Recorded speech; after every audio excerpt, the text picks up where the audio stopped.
Good morning, Intenders. Good morning. Welcome back to Morning Intentions. Today is Thursday, February 26th. Today and tomorrow, and that's it for our month of alignment.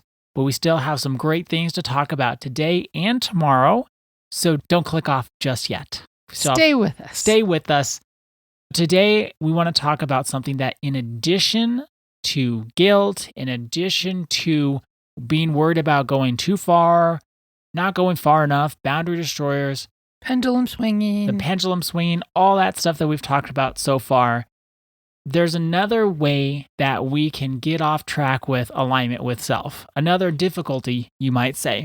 Or you could think of it as a challenge. Yes, a difficulty, a challenge, whatever word floats your boat. Here's what gets in the way of us aligning with self.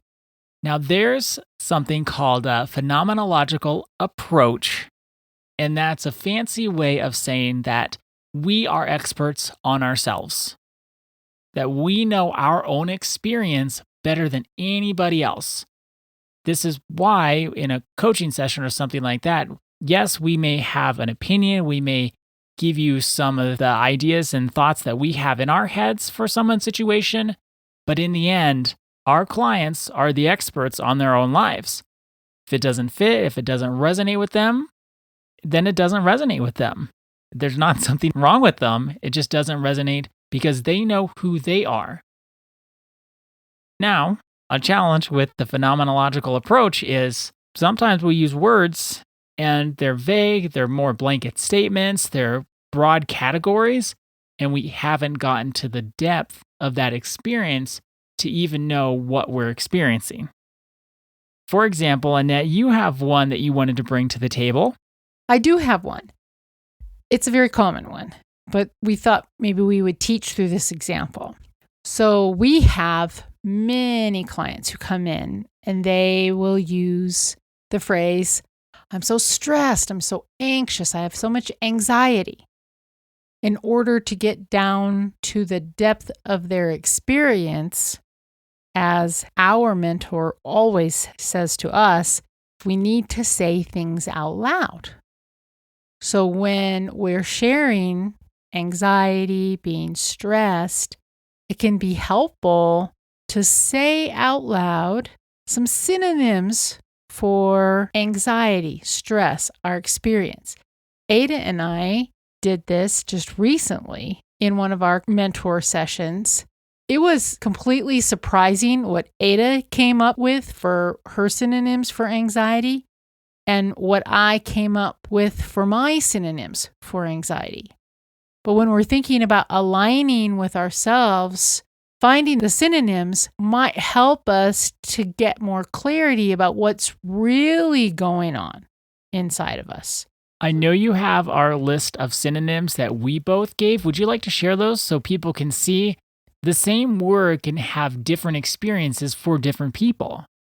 Okay, for me, when our mentor asked us to share our experience for anxiety, I said alone, scared. These are all synonyms for anxiety. Painful, hopeless, and trapped. When I go deeper, instead of just saying this, I just feel so anxious, when I can go deeper with myself and say, not only do I feel anxious, I feel alone. I feel scared. This is painful. I feel hopeless and trapped. Then when I'm wanting to come into alignment with myself, I have more information. I don't want to be alone. So maybe coming into alignment with myself would be that I ask if someone would be willing to listen to me, somebody that I trust, Ada, Dawn, a dear friend. So it helps us to understand what's going on inside of us that we may not realize. But look at the difference too. If we want to be seen, heard, and known, and those are 3 universal needs, if we need to be seen, heard, and known, and I say to Ada, I'm anxious, Well, she is going to view my being anxious through her lens. And her lens is different because her synonyms for anxiety were being overwhelmed, being stressed, in a panic, feeling pressured or pressure, and hopeless. So we did this separately and we only had one synonym that was the same, hopeless. But she doesn't have alone there anywhere. She doesn't have scared there anywhere. She doesn't have painful there anywhere. Or she doesn't have feeling trapped.